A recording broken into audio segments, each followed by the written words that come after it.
Bertempat di lokasi yang strategis di tengah kota Sukoharjo, salah satu elemen penting dalam memudahkan mahasiswa untuk memenuhi kebutuhan perkuliahan, tempat tinggal, kebutuhan sehari-hari, dan berwisata.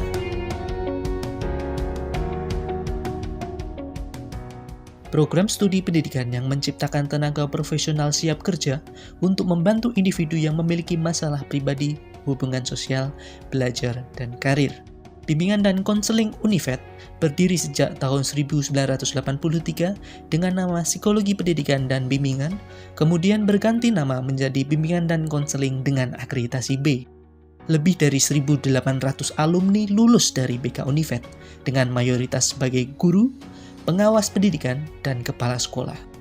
Melalui dosen-dosen yang minimal bergelar magister dan syarat akan pengalaman, kurikulum dirancang secara komprehensif untuk menciptakan mahasiswa yang terampil, komunikatif, berdaya saing, dan profesional. Beberapa kegiatan perkuliahan yang dilakukan dalam menumbuhkan dan mengembangkan profesionalitas mahasiswa antara lain: layanan klasikal, konseling individual, konseling kelompok, bimbingan kelompok, instrumen tes dan non-tes, pengembangan media, seminar dan workshop BK, dan pengadministrasian. Segudang prestasi pun sudah ditorehkan mahasiswa di berbagai daerah di Indonesia seperti juara umum media pembelajaran tingkat nasional tahun 2017, finalis Indonesian Counseling Competition 2019, Perparprov 3 2018 Surakarta cabang atletik kategori 1.500 putra, juara futsal antar perguruan tinggi se-Jawa Bali tahun 2017 dan 2018.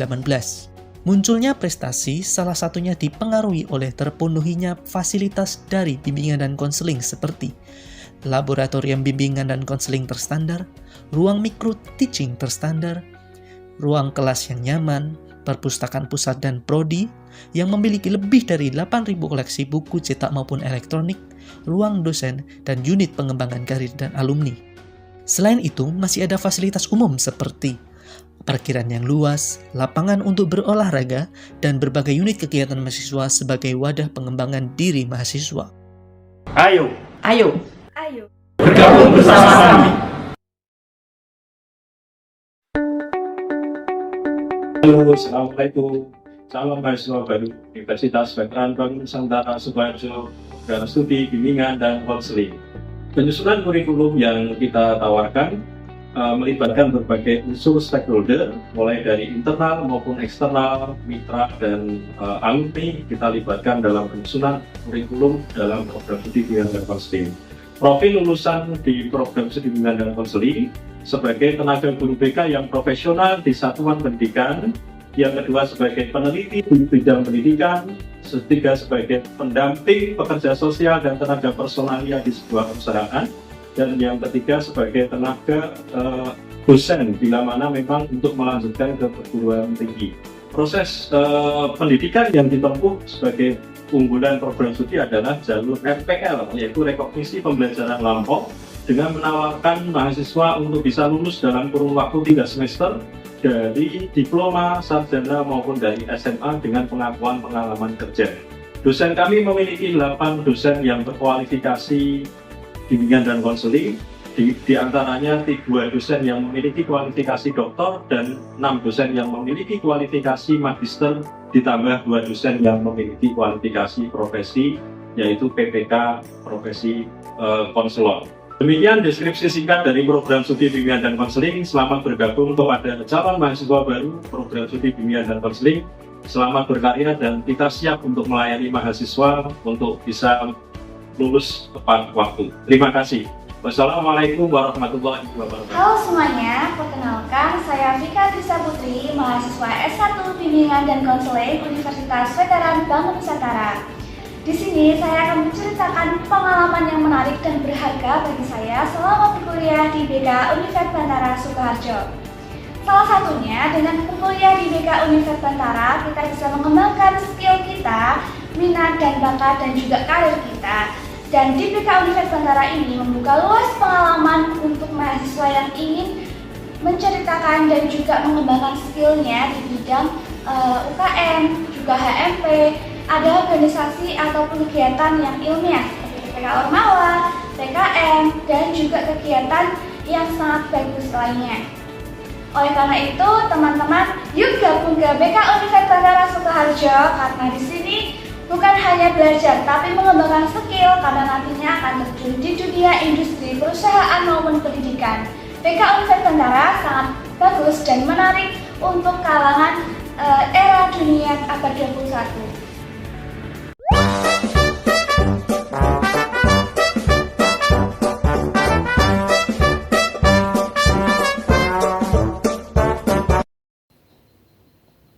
Selamat pagi. Bagaimana kabarnya hari ini? Baik. Alhamdulillah. Sebelum kegiatan hari ini dimulai, terlebih dahulu kita berdoa ya. Berdoa dimulai. Berdoa selesai. Sebelumnya, saya berterima kasih kepada Mbak Ira karena sudah hadir dalam konseling hari ini, dan sedikit saya akan menjelaskan bahwasanya cerita yang Mbak Ira ceritakan hari ini akan bersifat rahasia, dan Mbak Ira saya harap terbuka dan tidak usah ragu untuk cerita kepada saya. Apakah Mbak Ira bersedia untuk konseling hari ini? Bersedia. Sebelumnya saya akan membantu Mbak Ira dan mendengarkan cerita Mbak Ira. Silahkan Mbak Ira bercerita tentang masalah yang Mbak Ira rasakan sekarang. Baik, saya itu sekarang ngekos di Jogja. Lalu saya tuh kultur shock banget gitu loh sama pergaulan di sini. Ternyata tuh pada minum, pada kayak gitu. Dan salah satu itu adalah living together. Itu tuh saya sangat kaget banget. Ternyata tuh banyak pas kayak gitu di sini. Sebelumnya apa Mbak Ira baru sekali ini ke Jogja atau sudah pernah? Saya pernahnya cuman liburan sih, kayak cuman sehari 2 hari gitu. Mbak Ira asli dari Bima atau merantau di sana? Saya merantau. Baik. Oh, jadi Mbak Ira itu di Bima itu merantau ya, bukan asli sana. Kalau boleh tahu aslinya dari mana? Saya asalnya dari Solo.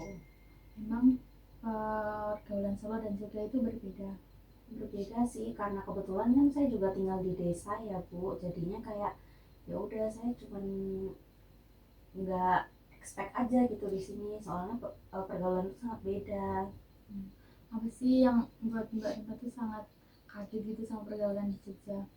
Ya karena mereka tuh pada mahasiswa yang di sini ya Bu, mereka tuh pada minum-minum, terus merokok juga. Bagian putri itu kan sangat kaget ya saya Bu, ternyata ada yang ngerokok. Lalu yang paling saya kaget tuh adalah living together Bu. Apa itu mengganggu pikiran Mbak Ira? Iya, Apa hal yang membuat Mbak Ira itu takut dengan pikiran itu? saya jujur saya sangat-sangat takut terpengaruh gitu loh Bu. Sama pergaulan bebas di Jogja. Iya. Jadi apa pencapaian Mbak Ira dalam konseling hari ini? Saya ingin menjauhkan diri saya dari hal-hal seperti itu gitu loh Bu. Saya lebih pengen menjaga diri saya gitu. Oh, jadi tujuan kita konseling hari ini adalah membuat Mbak Ira untuk berpikir secara rasional dan mengurangi rasa takut Mbak Ira tentang Jogja ya. Baik, sebelumnya saya akan membantu Mbak Ira dengan beberapa pendekatannya. Kalau Mbak Ira bersedia? Iya. Baik, jika Mbak Ira bersedia untuk mengikuti konseling hari ini, saya hari ini akan menggunakan pendekatan RBT ya. Dalam pendekatan RBT itu ada beberapa pola. Yang pertama, yang A itu aktivitas event, yaitu kejadian yang kamu alami, yaitu pindah dari Bima ke Jogja dan melihat budaya yang berbeda ya Mbak ya. Yang kedua itu belief. Belief itu keyakinan dan pikiranmu tentang kejadian itu. Dan selanjutnya adalah konsekuensi, adalah perasaan yang muncul seperti cemas atau takut. Terus selanjutnya adalah dispute, adalah proses menantang pikiran yang kurang tepat. Terus selanjutnya adalah efek, adalah hasil yang berupa cara pikiran yang lebih sehat. Apakah menurutmu ini bisa dipahami? Saya mulai mengerti. Baik. Tadi kan kamu mengatakan bahwa lingkungan di sini itu buruk dan kamu pasti akan terpengaruh. Apakah itu sering kamu pikirkan? Iya. Apa kamu juga berpikir bahwa sulit menemukan teman baik di sini? Iya, sangat susah Bu. Baik, kita akan lihat ya apakah pikiran kamu itu benar-benar sesuai fakta. Tadi kamu mengatakan bahwa lingkungan di sini kan buruk dan kamu pasti akan terpengaruh. Apakah itu sering kamu pikirkan? Iya, sering. Apakah kamu berpikir sulit untuk menemukan teman baik di sini? Iya Bu, sulit. Baik, kita akan lihat ya pikiran tersebut itu sesuai fakta atau tidak. Nah, menurutmu apa yang membuatmu merasa cemas lingkungan atau pikiranmu tentang lingkungan itu? Mungkin pikiran saya sih Bu. Betul, ketika kamu berpikir saya pasti terpengaruh, rasa takut akan semakin besar. Jadi bukan hanya situasi, tapi juga cara kita menantisipasi tersebut. Iya, saya mulai menyadarinya Bu. Saya ingin bertanya, apakah kamu mahasiswa di Jogja memiliki pergaulan bebas? Kalau dipikir-pikir tidak. Apakah kamu sudah bertemu mahasiswa yang tetap menjaga nilai dan prinsip hidup? Sudah sih Bu, ada beberapa teman saya. Jadi apakah benar tidak ada teman baik di Jogja? Tidak, ternyata masih banyak Bu, namun saya tidak terlalu dekat. Lalu adakah bukti yang kamu pasti akan terpengaruh? Tidak ada bukti yang pasti sih Bu, tapi kan seiring berjalannya waktu ya. Jadi kan selama ini kamu memiliki kemampuan menjaga diri dan prinsip hidupmu kan? Iya, saya selalu berusaha menjaga diri selama ini Bu. Berarti kemungkinan besar kamu mampu mempertahankan prinsip tersebut di lingkungan baru, bukan? Iya sih, benar juga. Sekarang mari kita ubah cara pandangmu ya. Dari pikiran lamamu itu, seperti semua yang orang di sini pergaulannya bebas. Menurutmu bagaimana sih cara berpikir yang lebih rasional? Tidak semua orang di sini tuh seperti itu Bu. Bagus. Berikutnya, jika saya berkata, saya pasti akan terpengaruh. Apa sih pikiran barunya dari kata-kata itu? Saya bisa memilih pergaulan yang baik dan juga bisa lebih menjaga diri. Sangat baik. Bagaimana kalau pikirannya saya tidak nyaman di sini? Mungkin saya perlu waktu ya Bu untuk beradaptasi dengan hal tersebut. Tepat sekali, baik sekali. Jadi kan kalau pikiranmu diubah, kamu kan bisa berpikir kalau di Jogja itu tidak semenakutkan itu. Mungkin saja kamu tuh belum terbiasa ya dalam pergaulan di sini. Mungkin kelamaan kamu akan terbiasa, dan mungkin kalau kamu bisa menjaga pergaulan kamu, kamu tidak akan terpengaruh dengan pergaulan bebas di sana. Begitu. Apakah sudah menjawab semua dari masalah kamu? Sudah Bu. Baik. Sebenarnya saya akan bertanya ya, apa pelajaran yang kamu dapatkan dari pertemuan hari ini? Kalau saya nggak boleh netting ya sama banyak orang. Ternyata masih banyak juga orang yang baik di luar sana, di lingkungan Jogja maksudnya. Bagus. Filosofi hidupmu selanjutnya apa yang akan kau pegang ke depannya gitu? Saya bisa mencoba beradaptasi di lingkungan baru tanpa harus kehilangan nilai dan prinsip hidup saya. Baik, itu sangat bagus dan sangat luar biasa. Jadi kan kamu di sini tuh tidak usah takut, kamu tuh tidak usah overthinking dengan pergaulan di sini. Kamu tuh yang penting kamu tuh bisa jaga diri kamu di sini. Mungkin kamu tidak akan terpengaruh jika kamu bisa menjaga pergaulan kamu di sini, dan jangan takut untuk mencari teman. Tidak semua teman pergaulannya bebas, dan tidak semua teman itu living together dan terpengaruh dengan hal-hal jelek itu. Mungkin ada temanmu yang agamanya bagus, nah kamu bisa mendekati teman-temanmu itu, atau mungkin kamu lebih hati-hati gitu dalam melihat teman atau menilai temanmu seperti itu. Dari konseling hari ini, bagaimana perasaanmu? Saya lebih merasa lega sih Kak, bisa cerita dan juga lebih tenang. Saya sangat mengapresiasi keterbukaanmu, keberanianmu selama sesi hari ini. Dan untuk minggu depan, saya harap kamu bisa berinteraksi ya dengan teman-temanmu, dan silakan kamu catat apa pengalaman minggu depan yang kamu rasakan seperti itu. Apakah ada rasa ingin cerita atau masalah yang kamu rasakan saat ini? Yang saya rasain gini sih Bu, sekarang teman-teman itu kan, yang teman saya ya, maksudnya lingkungan saya itu biasanya biasa-biasa aja, nggak yang nakal-nakal banget, nggak yang alim-alim banget. Nah, tapi itu kayak gimana ya Bu, mereka tuh juga dalam tanda kutip masih nakal gitu loh. Sedangkan masa saya harus berteman dengan anak-anak yang alim gitu? Gimana dong? Enggak juga sih, kamu kan bisa mengikuti mereka, tapi jangan terlalu dicontoh gitu loh Kak. Hal baik kamu contoh, hal jelek kamu hindari kalau bisa seperti itu. Kalau temenmu living together, masa kamu yang mau ikut living together? Kan ya tidak mungkin kan. Nah, kadang saya di sana terus tiba-tiba pacarnya datang, itu gimana Bu? Sedangkan saya malam, saya harus pulang. Sedangkan tempat saya tuh lumayan jauh gitu loh Bu. Kalau menurut Ibu gimana? Kamu kan bisa berpamitan kepada temanmu dan baik-baik, seperti saya pulang dulu ya, saya itu ada urusan di kos atau bagaimana, biar kamu tuh tidak ikut-ikutan dalam temanmu itu. Apakah temanmu juga sering mabuk-mabukan dan merokok gitu? Iya benar Bu, kadang saya juga diajak, cuman biasa beralasan aja, saya harus tidur lebih cepat, terus kok saya lebih dikunci lebih cepat gitu Bu. Nah itu kamu punya alasan, jadi kan kamu bisa memakai alasan itu untuk pulang dari kos temenmu. Tapi kan kalau malam saya nugas, saya kan nggak berani pulang sendiri Bu. Terus gimana? Ya minta antar temanmu yang lain dong. Oh gitu ya Bu. Kan kamu bisa minta tolong temanmu yang lain kayak, bisa nggak sih aku diantar pulang, kan ini udah malam gitu. Kalau temanmu tidak bisa, aku bisa pesan. Sekarang kan banyak Gojek ya, jadi kamu bisa pesan Gojek itu untuk membuntuti kamu dari belakang begitu. Kalau ada nggak sih saran dari Ibu buat saya kayak kalau diajak, mohon maaf ya Bu, dugem ngerokok gitu, saya harus menolaknya yang lebih tegasnya bagaimana ya Bu? Ada saran nggak buat saya? Kalau lebih tegas ya kamu bilang, saya itu nggak seperti itu, saya tidak biasa untuk dugem dan merokok, saya belum pernah mencoba rokok. Jadi kalau saya mencoba rokok mungkin ada efek sampingnya seperti sesak atau batuk atau bagaimana, kamu tuh menjelaskan ke teman-temanmu itu gitu. Ya sih Bu, jadi selama saya di Jogja sudah 3 tahun ini tuh yang saya rasakan tuh saya takut karena teman-teman saya tuh nggak yang teman circle saya ya Bu, teman-teman yang lain itu mereka tuh ya dugem juga, terus ngerokok juga, terus ada beberapa yang living together, makanya saya tuh sangat khawatir gitu loh Bu pada diri saya tuh takut terjerumus juga. Baik, sebelumnya ibu ingin tanya, apakah kamu di sini punya pacar? Punya? Apakah pacar kamu ngajak kamu living together? Enggak Bu, saya kalau keluar itu biasanya dengan hal positif Bu, seperti saya nugas, kebetulan kan juga saya susah ya dalam hal kuliah gitu. Dia nggak pernah ngajak saya untuk living together. Kan pacar kamu tidak mengajak kamu living together kan? Apakah kamu sama pacar kamu satu prodi atau beda prodi gitu? Beda Bu. Apakah teman-teman dari pacar kamu juga seperti itu? Iya, banyak banget yang living together Bu, makanya saya tuh yang shock tuh di situ Bu.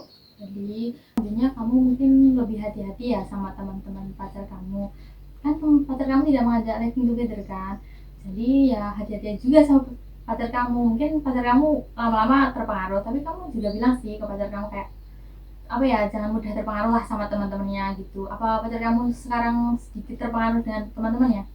Alhamdulillah enggak sih Bu, teman-teman pada dugem, dia lebih sering di kos untuk mengerjakan tugas-tugasnya gitu sih Bu. Kamu bisa mengikuti pacar kamu itu mengerjakan tugas bersama seperti di kafe atau di tempat lainnya gitu, tidak harus di kos lah ya kalau ngerjain tugas. Baik Bu. Saya boleh tanya nggak tentang penglihatanmu tentang temanmu yang together itu bagaimana?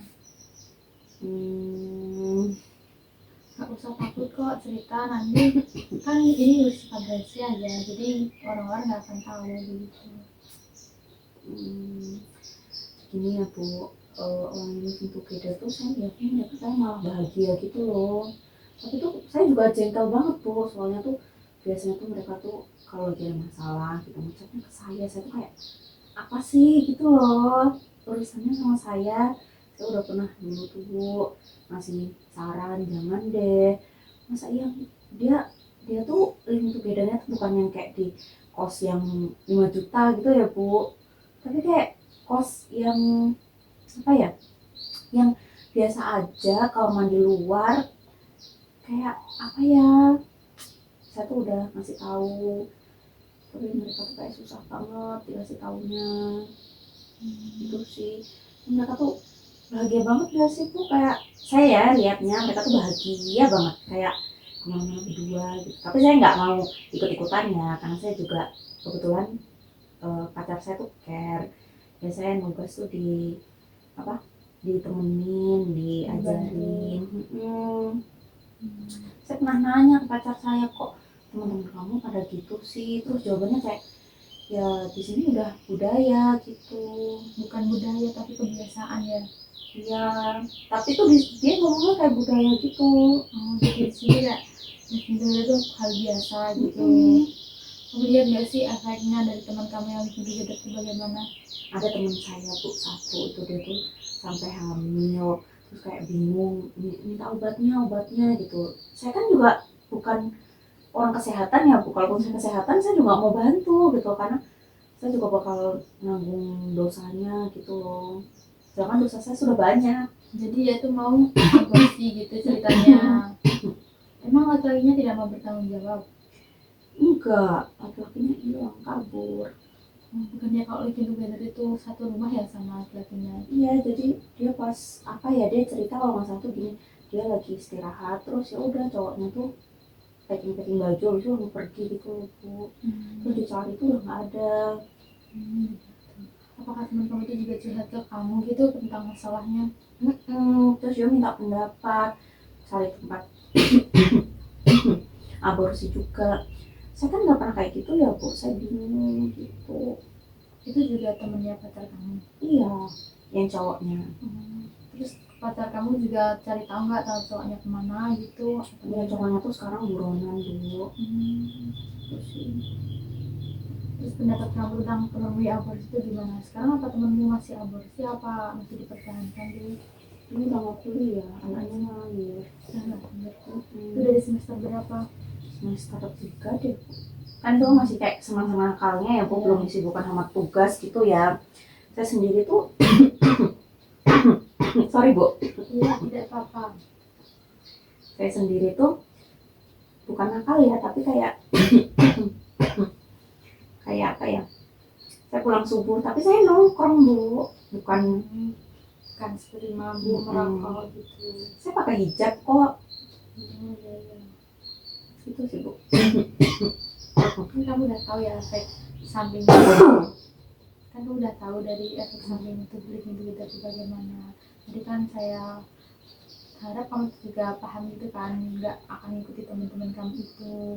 Gitu kalau kamu dicurhatin temen itu gimana ya buat saya? Ya jawab aja salah ada apa adanya gitu. Terus pacar kamu gimana sih kalau nilai temanmu kayak gitu sih, kayak alhamdulillah nikah, terus kayak cerita nggak ke kamu kayak dan sampai deh kita kayak gitu apa gimana gitu, pacar kamu gimana responnya? Ya kayak itu urusan dia juga sih. Dia tuh bantu cari cowoknya gitu. Itu sih, Bu. Saya sedih banget soalnya ya bukan yang teman dekat banget juga, tapi saya juga sering gitu loh ketemu sama dia, nongkrong bareng juga gitu. Terus itu membuat sedih sih kan, jadi kekurangan teman kan, temannya hilang satu kan gara-gara perjalanan bebas itu. Kamu masih berkomunikasi dengan dia? Masih sih, saya tanya bagaimana keadaan anaknya sekarang gitu. Jadi sekarang dia pulang ke asalnya. Itu sih, Bu. Kalau menurut Ibu, kalau suatu saat ada teman saya yang kayak gitu, saya harus menanggapinya gimana sih? Kalau dijauhin nggak boleh, tapi kalau dideketin juga nggak boleh. Ya biasa aja, kalau dia cerita jawab aja sama kamu kayak sebagai kesal kamu gitu loh. Kalau dia minta saran ya kamu jawab, saya nggak bisa ngasih saran, saya kan nggak mungkin kan kamu akan mengalami hal itu. Ya udah kamu bilang aja nggak bisa ngasih saran, kan nggak ngalamin gitu loh. Dia minta tolong dicarikan obat gitu-gitu, Bu. Sedangkan ya saya kan nggak ngerti ya, Bu, kayak gitu. Oh iya, tulisanmu itu apa? Saya di UAD jurusan bisnis kuliner. Nggak diobat ya itu? Iya, makanya teman kamu tuh aneh sekali juga. Ini juga ya. Saya tuh dicurhatin berkali-kali, Bu, tapi saya kan nggak bisa jawab ya. Iya, dan mau ngejawab apa? Nggak ngalamin sendiri. Itu sih, Bu. Saya kaget banget sih itu. Selain itu apakah ada masalah lain gitu yang kamu hadapi sekarang tentang percintaan mungkin atau tentang orang rumah gitu? Adakah yang kamu unek-unekan? Apa mau cerita lagi? Apa sudah? Sejauhnya enggak sih, Bu. Keluarga saya juga alhamdulillah yang baik-baik aja. Terus apa namanya, pacar saya juga ya nggak yang tahu ngurusin urusan orang juga. Betul-betul ngurusin urusan orang juga sih, capek nanti. Ya. Tapi kan di kemudian hari kamu mungkin akan lebih hati-hati kalau kamu lihat temanmu seperti itu, gitu ya. Ya, baik. Apakah ada lagi yang mau diceritakan? Sudah. Baik, sebelumnya kan Ibu belum memberi kamu lembar evaluasi ya. Hari ini Ibu kan memberi kamu lembar evaluasi, silakan kamu catat biar nanti saya tahu apa sih hasil dari konseling kamu hari ini. Silakan kamu isi ya. Jadi lembar evaluasinya saya tunggu kamu mengisi.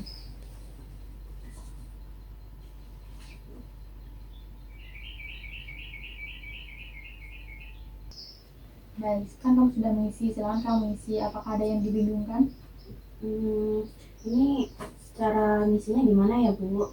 Kan ini yang pertama saya memahami penyebab culture shock ya. Nah kamu itu menjawab ya atau tidak, kamu itu culture shock enggak yang kamu alami sekarang gitu. Itu kan semua yang kamu alami. Nah itu kamu bisa jawab iya atau tidak seperti itu. Apakah kamu sudah paham? Sudah Bu. Ya silakan.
Bu. Sudah baik. Jadi Ibu berterima kasih ya atas kerjasama yang kita hari ini.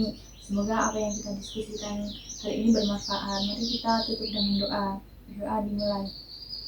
Berdoa selesai. Terima kasih ya Ira atas bantuannya, atas ceritanya, dan semoga di pertemuan berikutnya kamu bisa lebih baik dan kamu mengerti apa yang kamu pikirkan dan kamu mengerti dengan pergaulan-pergaulan itu kamu bisa menghindar mana yang baik, mana yang buruk begitu. Baik, terima kasih Bu. Ya.